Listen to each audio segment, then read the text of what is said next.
खर दूषण से युद्ध की कथा। शूर्पणखा का रक्त रंजित मुखमंडल देखकर वह क्रोध से कांपते हुए बोला, बहन, मूर्छा और घबराहट छोड़ मुझे बताओ कि किसने तुम्हें रूपहीन बनाया है। किसने आज इस निद्रानिमग्न नागराज को छेड़ने की मूर्खता की है। किसके सिर पर काल नाच रहा है। मुझे शीघ्र उसका नाम बताओ। उस अपराधी को मेरे क्रोध से देवता, गंधर्व, पिशाच और राक्षस कोई भी नहीं बचा सकता। खर के मुख से निकले इन वचनों सुनकर शूर्पणखा का कुछ धैर्य बांधा। उसने रोते रोते खर से कहा, राम और लक्ष्मण नामक दो राजकुमार, जो अयोध्या के राजा दशरथ के पुत्र हैं, इस वन में आए हुए हैं। उनके साथ राम की भार्या सीता भी है। वे दोनों ही बड़े सुंदर, पराक्रमी और तपस्वी प्रतीत होते हैं। जब मैंने उनसे राम की पत्नी के विषय में पूछा तो वे चिढ़ गए और उनमें से एक ने मेरे नाक कान काट लिए। भैया, तुम शीघ्र उन्हें परलोक भेजकर उनसे मेरे अपमान का प्रतिशोध लो। मेरे हृदय को शांति तभी मिलेगी जब मैं उन तीनों का गरम गरम रुधिर पी लूंगी। तत्काल ही खर ने अपनी सेना के 14 यमराज के समान भयंकर योद्धा एवं पराक्रमी राक्षसों को आज्ञा दी कि शूर्पणखा के साथ जाकर उन तीनों का वध करो। मेरी बहन को वहीं उनके शरीर का गरम गरम रक्त पिलाकर इसके अपमान की ज्वाला को शांत करो। खर की आज्ञा पाते ही वे राक्षस भयंकर अस्त्र शस्त्रों से सुसज्जित होकर राम, लक्ष्मण तथा सीता का वध करने के लिए शूर्पणखा के साथ चल पड़े। शूर्पणखा के साथ इस राक्षस दल को देखकर राम लक्ष्मण से बोले, लक्ष्मण, तुम सीता के पास खड़े होकर उसकी रक्षा करो। मैं अभी इन राक्षसों को मारकर यमलोक भेजता हूँ। इसके पश्चात राम धनुष पर प्रत्यंचा चढ़ाकर बाण संभालकर उन राक्षसों से बोले, दुष्टों, हम लोग तपस्वी धर्म का पालन कर रहे हैं और किसी निर्दोष पर कभी वार नहीं करते। तुम सब पापात्मा तथा ऋषियों का अपराध करने वाले हो। उन ऋषि मुनियों की आज्ञा से ही मैं धनुष बाण लेकर तुम लोगों का वध करने आया हूँ। तुम्हें यदि युद्ध से संतोष प्राप्त होता हो तो यहाँ ही खड़े रहो, अन्यथा लौट जाओ। उन राक्षसों ने एक साथ राम पर अपने शस्त्रों से आक्रमण कर दिया। प्रत्युत्तर में राम ने एक साथ 14 बाण छोड़े, जिन्होंने उनकी छातियों में घुसकर उनके प्राणों का हरण कर लिया।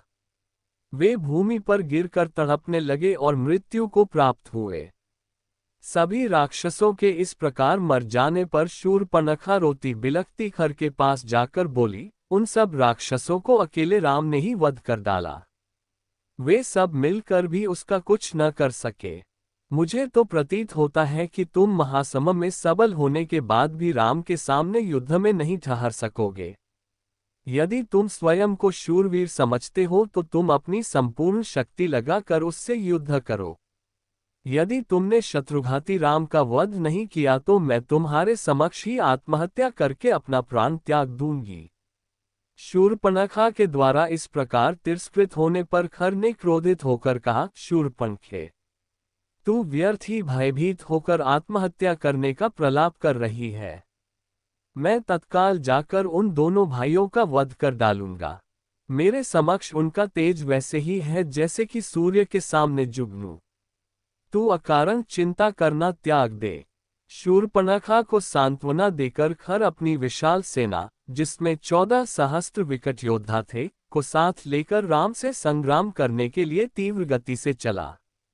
विशाल सेना के साथ खर को आते देखकर राम ने लक्ष्मण से कहा, महाबाहो, ऐसा प्रतीत होता है कि राक्षस राज अपने पूरे दल बल के साथ चला आ रहा है। आज आर्य और अनार्य के मध्य संघर्ष होगा और निस्संदेह आर्य की विजय होगी। तुम सीता की रक्षा के लिए उसे साथ लेकर शीघ्र ही किसी गुफा में चले जाओ ताकि मैं निश्चिंत होकर युद्ध कर सकूं।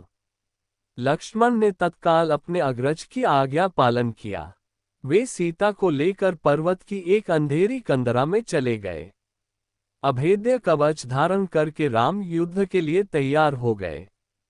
देवता, यक्ष, किन्नर, गंधर्व आदि सभी राम के विजय के लिए परमात्मा से इस प्रकार प्रार्थना करने लगे कि हे त्रिलोकीनाथ, वीर पराक्रमी रामचंद्र को इतनी शक्ति प्रदान करो कि उनके हाथों गौ ब्राह्मणों तथा ऋषि मुनियों को अनेक प्रकार से कष्ट देने वाले राक्षसों का नाश हो सके।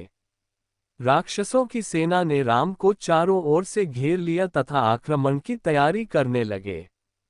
राम ने भीषण विनाश करने वाली अग्नि बाण छोड़ दिया जिससे राक्षस हाहाकार करने लगे।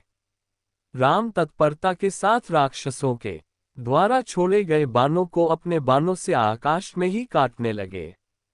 इस पर राक्षसों ने अत्यंत क्रोधित होकर एक साथ बाणों की वर्षा करना आरंभ कर दिया और राम चारों ओर से उनके बाणों से आच्छादित हो गए। राम ने अपने धनुष को मंडलाकार करके अद्भुत हस्त लाघव का प्रदर्शन करते हुए बाणों को छोड़ना आरंभ कर दिया जिससे राक्षसों के बाण कट कर भूमि पर गिरने लगे। ये ज्ञात ही नहीं हो पाता था कि कब उन्होंने तरकस से बाण निकाला, कब प्रत्यंचा चढ़ाई और कब बाण छूटा। राम के बाणों के लगने से राक्षसगण निष्प्राण होकर भूमि में लेटने लगे। अल्पकाल में ही राक्षसों की सेना उसी भांति छिन्न भिन्न हो गई जैसे आंधी आने पर बादल छिन्न भिन्न हो जाते हैं। पूरा युद्धस्थल राक्षसों के कटे हुए अंगों से पट गया। इसी भगवान की वीडियो देखने के लिए सब्सक्राइब करें चैनल को और बेल आइकॉन दबाएं।